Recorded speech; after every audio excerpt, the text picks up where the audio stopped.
Welcome back, ladies and gentlemen, to the Starcraft 2 Tespa Collegiate Series. We just saw Georgia Tech take on the University of Florida in a bit of a exciting, almost very, very close Terran vs. Protoss series. That last game was definitely University of Florida's to lose. Yeah, it was definitely a fun series. A little bit scrappy, definitely a couple of mistakes on both sides, but at the end of the day, our boys in red, as they always play in red, Georgia Tech will increase to a 3-0 record, so we'll probably see more of them in the upcoming weeks. But Nate, it's kind of funny.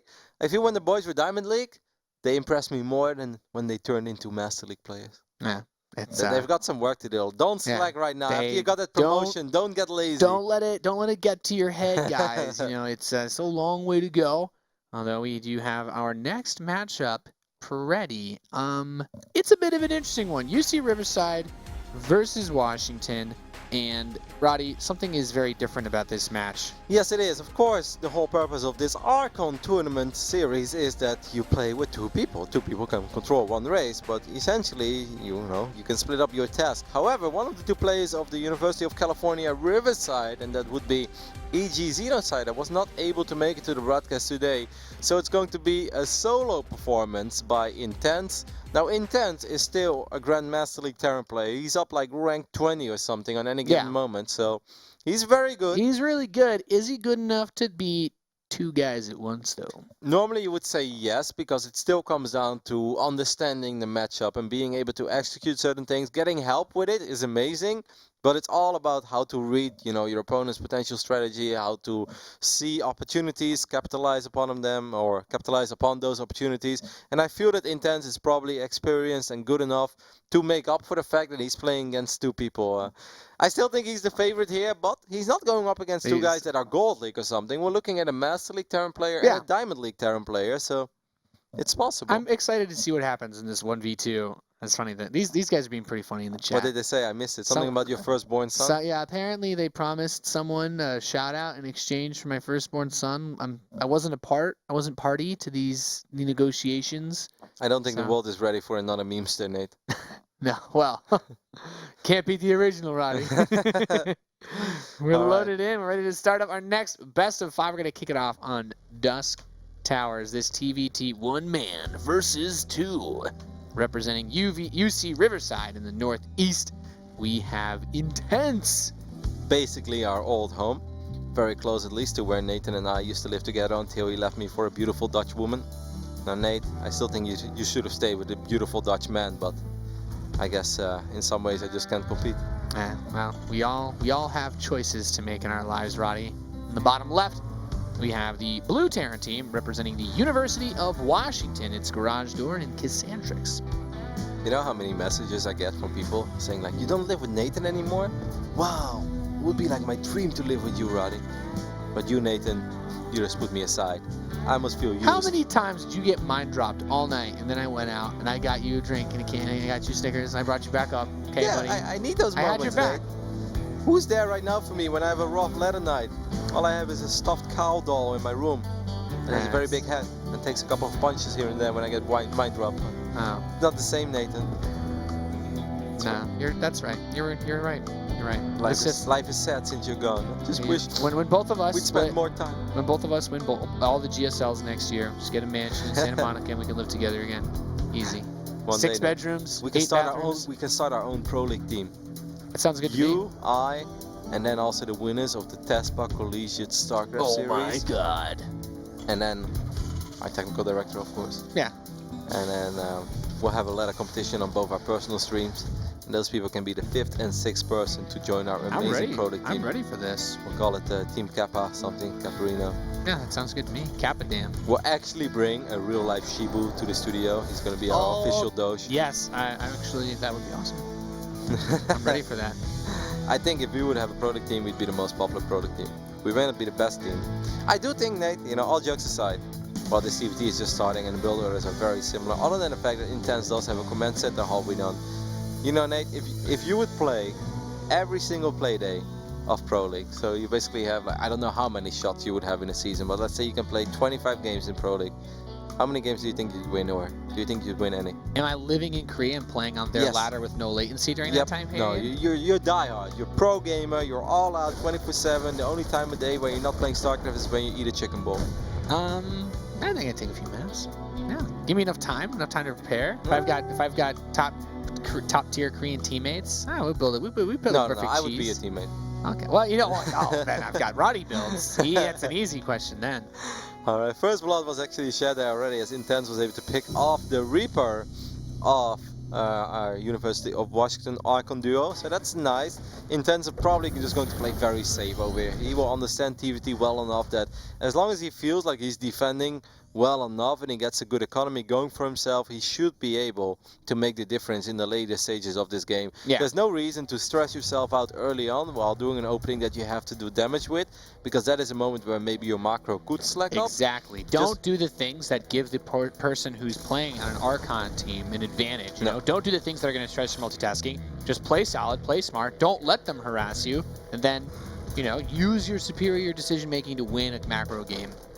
And to be fair, we already saw it, you know, despite how favored we would have said, like, Xenocider and Intense would be, we already saw them play the long drawn-out macro game against, like, Diamond League players in their first match that they played in the tournament. Yeah, they just took that time. You know, there's no need Slow for them to and mess steady around. wins the race. Yeah, Intense maybe getting a little nervous over here, Nate. Hitting that supply block at 46 out of 46 and just now throwing down that depot. Oh my god. The University of Washington is getting to him, Nate. That's right. He's actually picking up a lot of units. Picked up the Widowmine as well. This is a little bit risky what Intense is doing here, He's of course. basically relying on them just not attacking. Okay, Look at that. Tank back home. Intense. Banshee follow-up. Yeah, Intense has like no units over here, the Nate. Cyclone's about to finish. Okay, that's Should fine. be enough. Back it up, back it up, back it up. Well, now he just locked on that The Banshee Hellion. should work on the depot on the front. That's what it should do. Yep. The turret over here is going to make it very hard. If There's a that, Viking if that halfway done as well. Banshee, the Reaper's Hinds, I mean, they're building a turret by the wall as well. Okay, that's really smart. He's going for the Cyclone, Nate. Did How much you- HP does the Cyclone have? As much as a DT, dies just as fast as 1-2.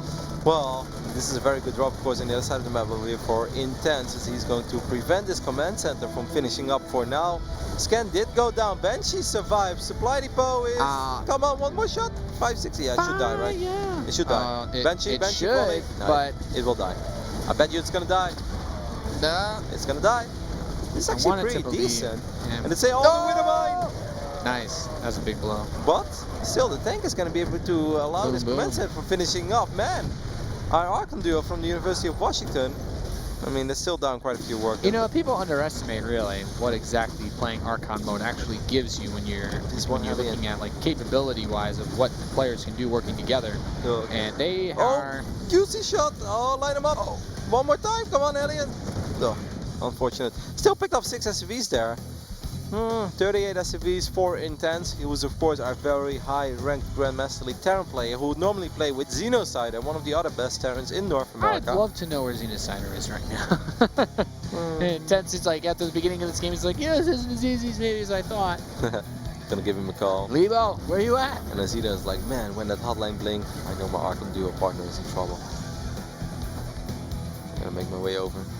I don't know the lyrics. You started playing less, and I don't know, dropping more.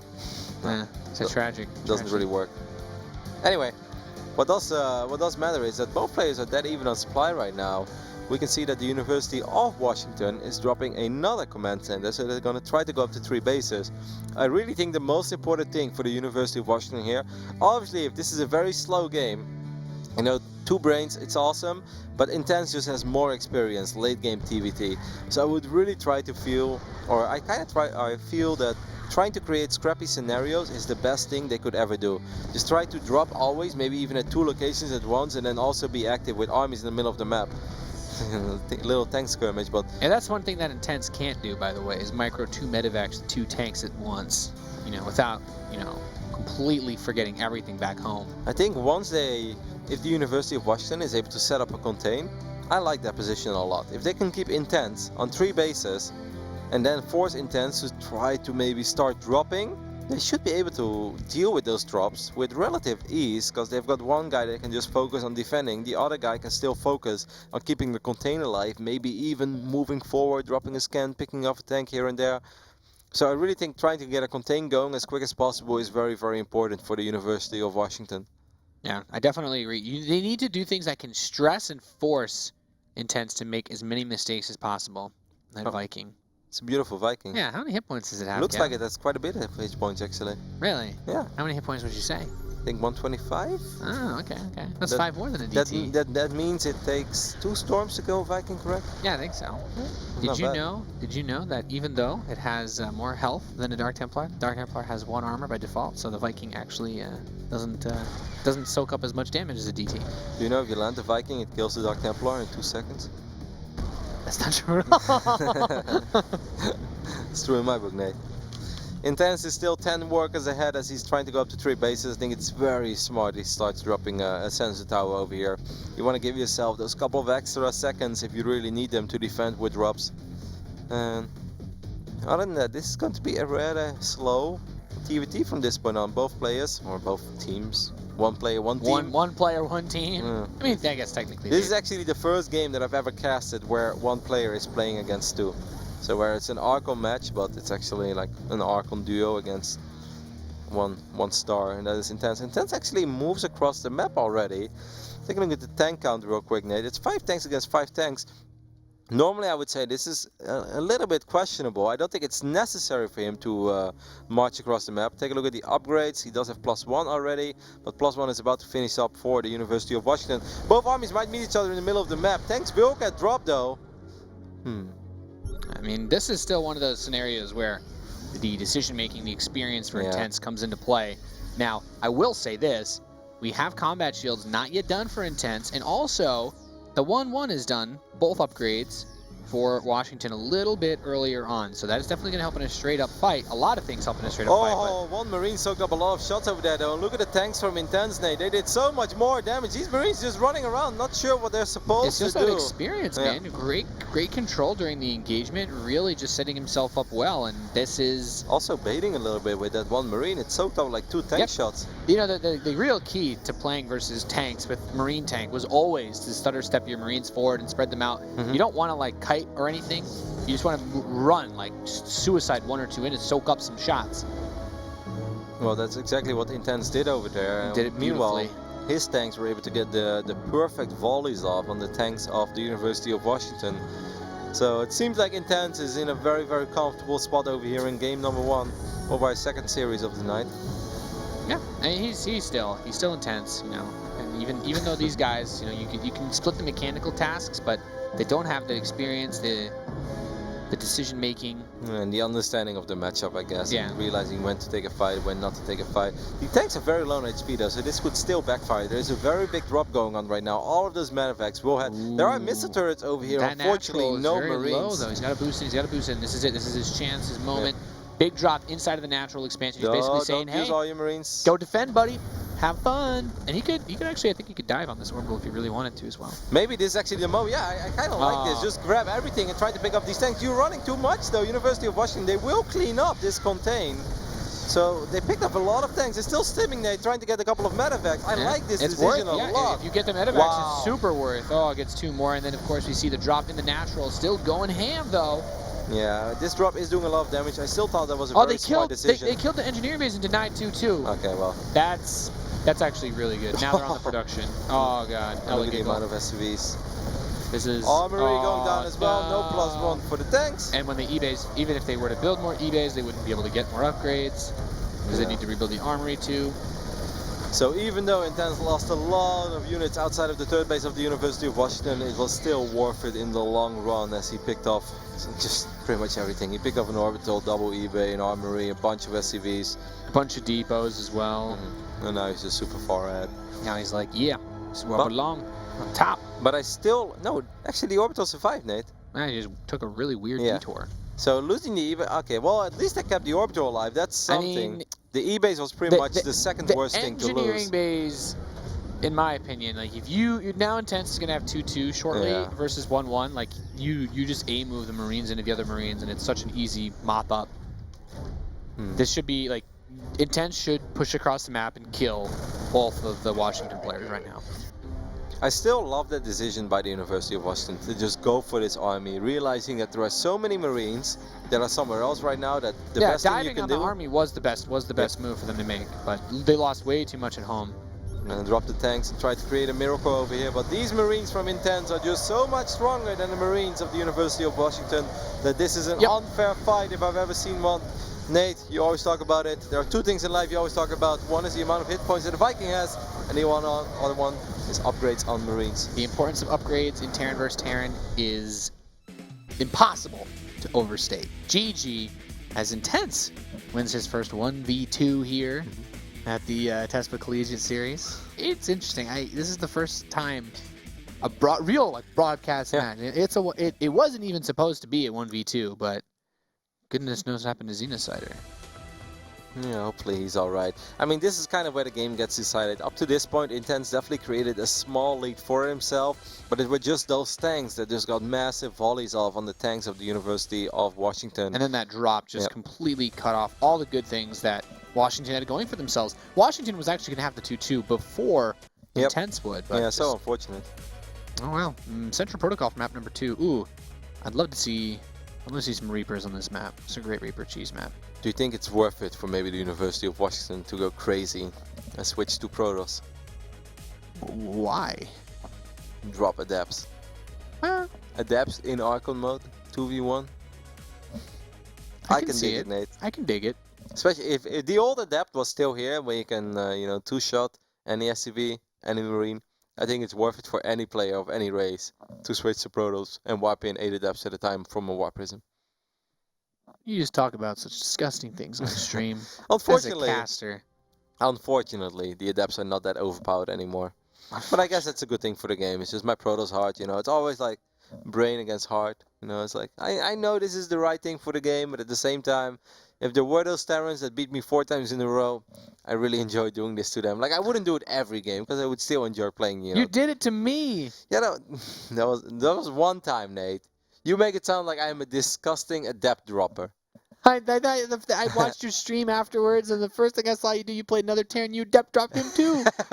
Well, 2 in like 6 hours. You're going down the dark side!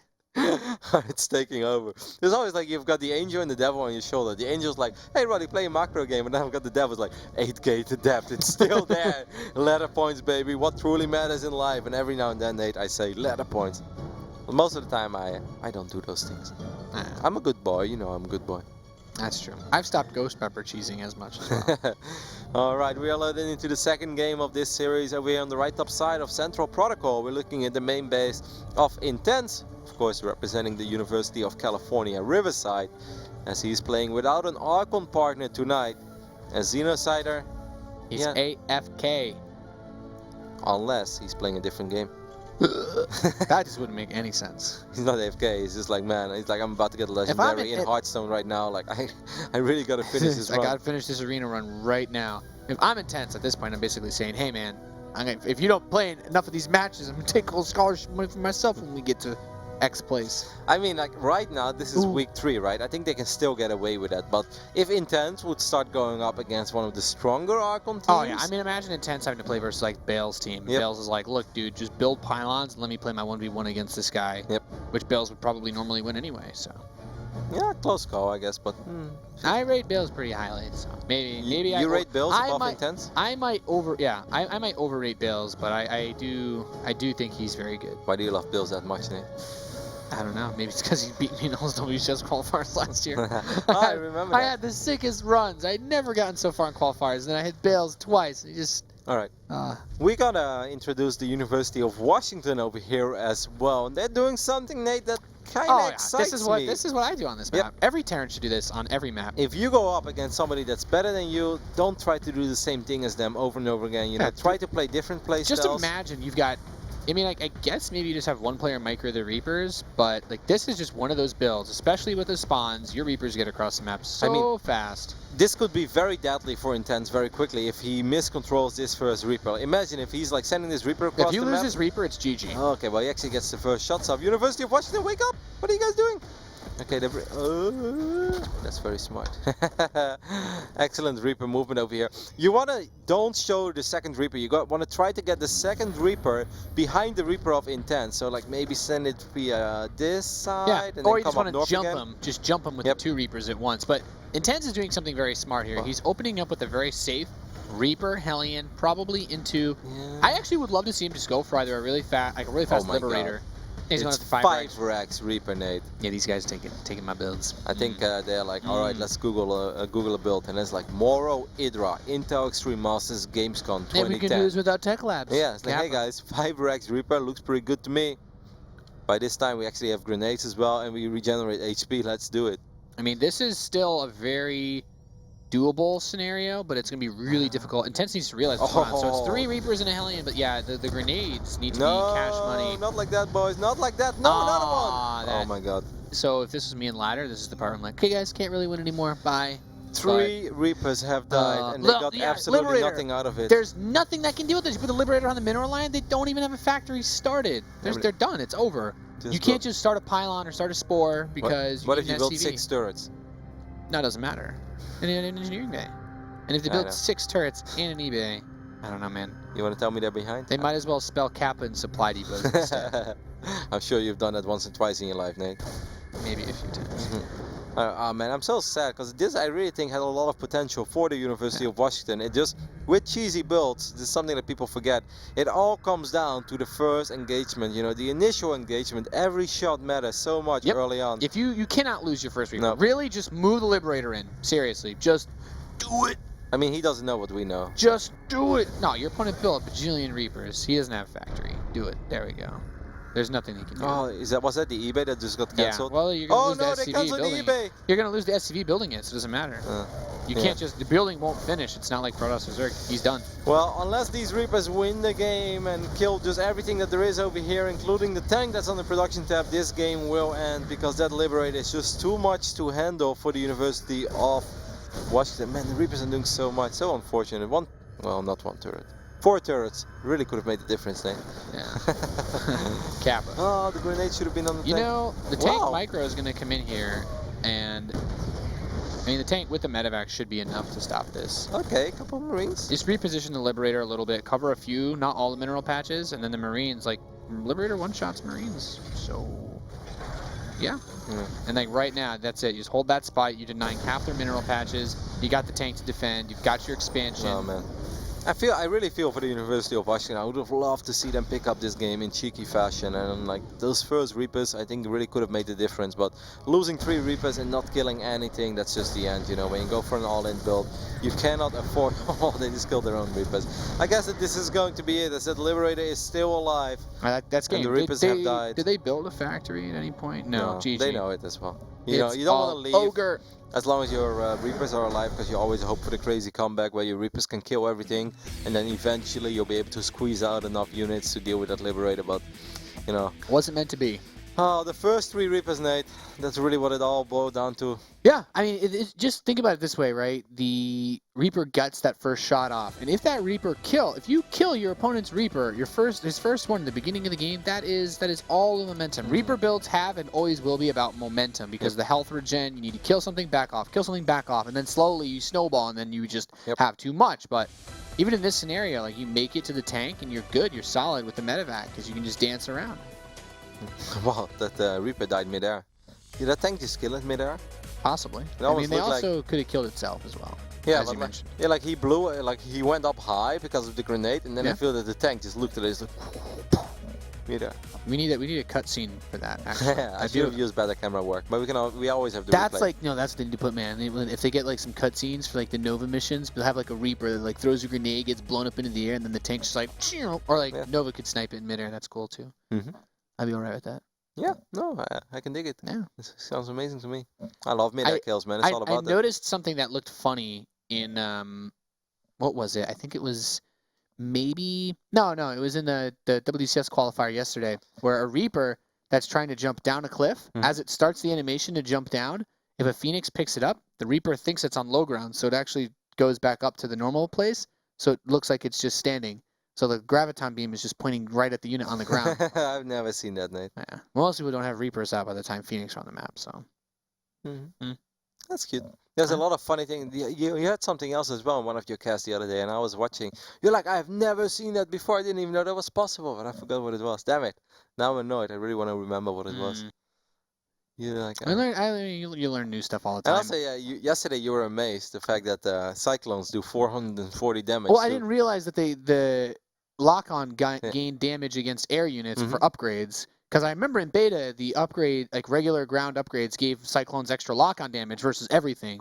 But then they changed it, and I was just Mhm. like, oh, it doesn't really upgrade it anymore. But You learn eh, something new every day. It's really funny yeah, because there are it's always just small things you don't notice. No matter how much StarCraft you've played in your life, there are always so many things that you don't know yet. You know what? Something that a lot of people don't know is that if you have Phoenixes and you try to lift up a worker that hops into the refinery, you lose the energy because you cast Graviton Beam, but then it just hopped into the refinery immediately. So it's casted, you lose the energy, but you don't actually lift up the worker. I did not know that would happen. And that makes it bad to target workers that are mining gas. Yeah, that happens pretty often to me. One time it even happened when somebody morphed a drone into a spore crawler and I lost my energy for it. Wow, that's awesome. I got incredibly mad. Can I do that with my SCVs? No? Baby rage. Alrighty, we are into the third game of the second best of 5 of the night, and once again representing the University of California, Riverside. Over here on the right top side it is just Intense, as Xenocider could not make it to the broadcast today, but Intense is very capable and very qualified to go up 1 vs 2, as he's still a North American pro player, always very high ranked in the Grandmaster ladder. And his opponents, spawning in the bottom left, we have the University of Washington, represented by Garage Door and Cassantrix. You know, talking about things I didn't know, I did not know that if SCVs bring back a little, how do you call it, a barrel? There's a little gas animation over here. Yeah, that was actually added, and there's a little mineral plop as well. Yeah. That was added in Legacy of the Void, one of the first things I noticed in beta. Oh, really? Yeah. I did not notice such things. Did you know that Orbital Shipyard is actually not using Legacy, doesn't actually use Legacy of the Void textures on the map? It uses an old tile set. A lot of the maps still do, because these were from the beta, before all the textures are finalized, apparently. I did not know that either. Yeah. It's just keep blowing my mind. the biggest way to see those differences is if you just look at Accolon Wastes and Accolon Flats. Because Accolon Flats has the Wings of Liberty textures, and Accolon Wastes has the Heart of the Swarm textures, but they're the same map, really. But you can see how different they look just because of which game version they use.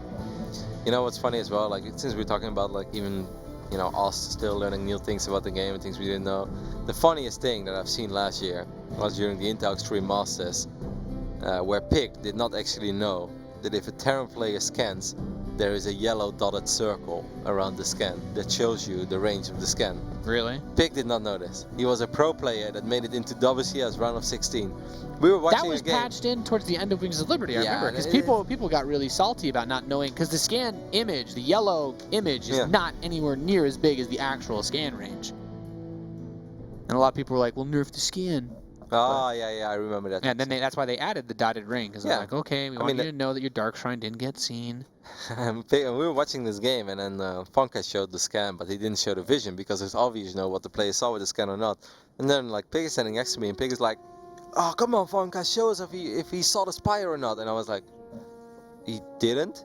Pig is like, oh, I think it's close. I was like, did you not see where the scan ended? He's like, well, it could have been in range. I was like, no, there is a yellow dotted line that was not covering the spire. He's like, what yellow dotted line? I was like, oh my god, I cannot believe that you're a pro player, a pro Pig can't see the color yellow. Yeah.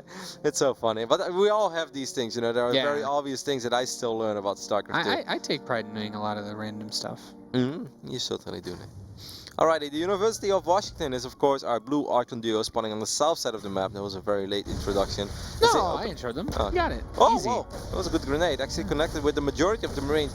So this opening once again, Nate, with Reapers and Hellions, I thought it was pretty promising on the first map, and I really think they got some value out of it. Yeah, it's a super standard hyper-aggressive opening with the Banshee and the Cyclone follow-up. Like, if you kill that supply depot, things get dicey real fast, but... Just go back with the Reapers now. I actually love this, Nate. All the damage they took were on their Reapers, so the Reapers will regenerate HP right now very quickly, and the Hellions are still very healthy. That's the definition of value right there, Roddy. And guess what? With the Banshee follow-up and the Cyclone, look at those Marines' health. A lot of them are just one shot away from dying to a Banshee. The Widow Mine is the one very, very scary thing over here. Yeah, and now the Medevac is out, which gives these Marines you know, a lot more staying power. Good micro, of course, by Intense as well. Gotta give credit where credit is due. These Marines trying to hold this high ground. Well, actually, it pokes up again. It's a grenade hit. Yeah, you can. High ground vision is everything. Oh, the Widow Mine. Widow Mine does get spotted. Very important. Oh, no. The Cyclone in the scan. Intense going for it. Beep, boop. Yellow dotted line. Here it is, Pig. that is actually the range of scan, guys. Yeah. As you can see, that red circle was nowhere near as big as that yellow area. So Banshee honestly shouldn't get anything done. I mean, they've got the turrets, they've got the vision, they've got the money, the units, the power. Oh, good job there. Nice. Didn't even reveal the fact that he had Marines in his medevac. Noise. So he's got 2 SCVs building at a time now. His natural's been done. Oh, double kill on the Widow Mine. And this Hellions just like, well, yeah. Guys, You know what that Widow Mine reminded me of, Nate? What? Me playing Bastion in Overwatch. Oh, wow. I always get a double. Shoot. Oh my god. I was gonna say, it's my Junkrat, man. What you playing at with your grenades? So Intense, once again, does not really take any damage at all from this hyper-aggressive opening from the University of Washington. He's just showing us that he has great understanding of this matchup, of the game, you know, in general, of course.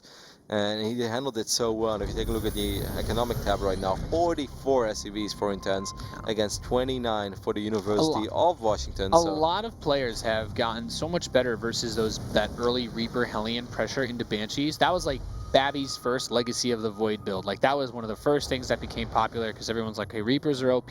This build kills the Reaper all-ins, but it also is really, really strong aggressively versus any Heart of the Swarm build. So Intense is showing, yeah, exactly, that experience, that composure. The University of Washington should be able to deal with this medevac, though. That is one thing that they've got going for themselves. There's no turret over here, so the Cyclone is going to lock on the mine, but it won't get the kill. Scan will be dropped, and they will still be able to get the kill in the end. At least took 0 damage there from the drop. That's very well done, Nate. Yeah, and the Viking is going to be able to pick off the medevac as well, so, or should be able to. If it feels like it. Just do it. Hey, Viking. Do it. Stop sleeping on the job. No! No. Oh, he's thinking about it. It's like, when I was young, you know, my mom would hide Easter eggs, and she would tell me, like, hot, hot, hot, and I was like, cold, cold, cold, ice cold, Viking, super cold, Atlantic Circle right now, Antarctica. Viking is now on Pluto. Oh no. Oh, poor University of Washington. Now the drop comes back. It's going to kill a few more SCVs, so getting in, you know, definitely more value than they were originally going to if that Viking had picked him up. Could focus down 1 or 2 more workers. One of them is very low on the left side. There's a big drop in the main base as well. 2 medevacs. We saw them pick up the units. Might be able to focus the tank down though. Good micro. Very nice micro. 3 orbital commands just force them to not have too many units right now. They focus so much on their own economy trying to catch up. They will be able to clean up this drop though, so that's pretty well done. Yeah, they get the Cyclone though, so consider they the have a fact bit more it's mobility. triple orbital, Nate. Yeah, I mean, that could have been worse. There are other things here though that have a really big play in this, right? So University of Washington has actually had Stim done for a little bit, so they've already got that. Wow. The tank count is actually very close, but Intense is up about 10 workers. Yeah, but with the triple orbital up and running already, I really feel they can play the catch-up game, and they should be able to do that very quickly. I mean, they're still down in army supply, and tank count is definitely, actually I want to say in favor of Intense, but it's not, guys. It's 3 tanks versus 3. They should be able to win this fight. It's very, army-wise, it's very close, but Intense has had the reactors in those racks pumping out for quite a while, so he's got a 10 Marine lead. And his +1 attack is also about to finish up, whereas no attack or armor upgrades have started. So you know what Nathanias always talks about, Roddy, is those Marine upgrades. Oh, I thought Viking HP. Yeah, well, the difference is whenever I talk about Marine upgrades, I'm never wrong. Neither when you talk about Viking HP, Nate. I don't, you know it's still 125. I am proud of being such a numbers nerd in StarCraft 2 because I do not think anytime I've ever mentioned the Marine upgrades disparity, I've ever been wrong about who's going to come out on the bad side. I am not making fun of you, Nate. I know that you're spot on. However, I do admit, yes, I get a little too salty with the Vikings. I would love to make the same deal about my Zealot upgrades, but then there is one disruptor that kills all my Zealots. Actually, the upgrades do not matter at all this fight, guys. I've got 3-3 and I'm losing in gaming as a 0-0 Protoss because this disruptor killed everything. Well, this is a very scary push over here by Intense, and the University of Washington just does not have enough units to deal with that. They're going to try to counterattack. Yeah, medevac is very low. Need to be careful. They're going to unload combat shield. Sniping combat would be nice. I mean, going for SCVs in this natural would work too as well. I really like this actually. Good amount of damage getting done here by University of Washington. And this is always a little bit scary right now. Since you're playing Archon Mode, one person can just control this drop. Of course, Intense still has to look at his main army as well. He does not want to lose his contain. He's going to go for a big drop in the main base. A couple of tanks will get picked up immediately and dropped into the main. I mean, picking up and dropping those tanks back and forth seems like a good idea, but it's also re-triggering that 2-second cooldown. And it unsieges after being dropped. I think Intense is starting to get that position he needs because he's still sieging away at that third base. He's still got all these Marines with that upgrade advantage just bapping away at the production in the mineral line in the main base. Just did not take any damage at all from the opening man. GG. As Garage Door and Cassantrix tap out, and Intense wins the 1v2 3-0. No, today we learned that the Grandmaster League Terran player is still good enough to win in an Archon match against two people from lower leagues, a Master League and a Diamond League Terran in this case. Still a decent showing for sure by the University of Washington. It's very rough, man, when you go up against someone who's as good as Intense. It's not easy, you know. I would definitely not look any better than those boys did, so hats off, and I'm sure they'll have a lot more success next week. But they don't have to go up against like the rank 15 Grandmaster League player on North America. Love those slow-mo replays. I mean, Intense just really just keeping it together, showing the skill that you need to be a GM player. I almost feel that, you know, looking back at it, maybe opening up aggressively against somebody who is as experienced as Intense is maybe not the right thing to do. And we already talked about, like, Intense, you shouldn't do the things that are going to mega stress your multitasking if you want to win a matchup where your opponent should theoretically have 4 hands. So it makes sense. Maybe trying to outgreed him, but then, I mean, Intense was definitely not super greedy. He will always have some sort of map presence on the other side of the map by the time he has 2 bases like up that and running. mine drop on Dust Towers, you know. But that is not game-ending damage, you know. That's a drop where you want to see what's going on and you hope to pick up a couple of SCVs, but it's not a drop where it's like, all right, this drop really needs to do some serious damage, otherwise I'm in trouble, which is kind of what the case is with the opening of the University of Washington with all their Reapers and Hellions. I mean, you got to give credit where credit is due. Just a really good showing by Intense. I can't wait to see how him, and of course next week Xenocide will go up against, you know, another team that will be 3-0 as well, because from this point on things will get more and more competitive every single week. That's right, it's going to get more difficult as time goes by. Ladies and gentlemen, we've got one more best of 5 to bring you tonight. It is going to be the other guys from University of Florida versus the other guys from Georgia Tech. One more best of 5 tonight. We'll see you after a short break. Of course, big thanks to Gunner Optics and Seal Series, hoping to bring the Tespa Collegiate Series to you. Send us your tweets at Team Tespa. If you're watching this on Twitch, we'll be right back.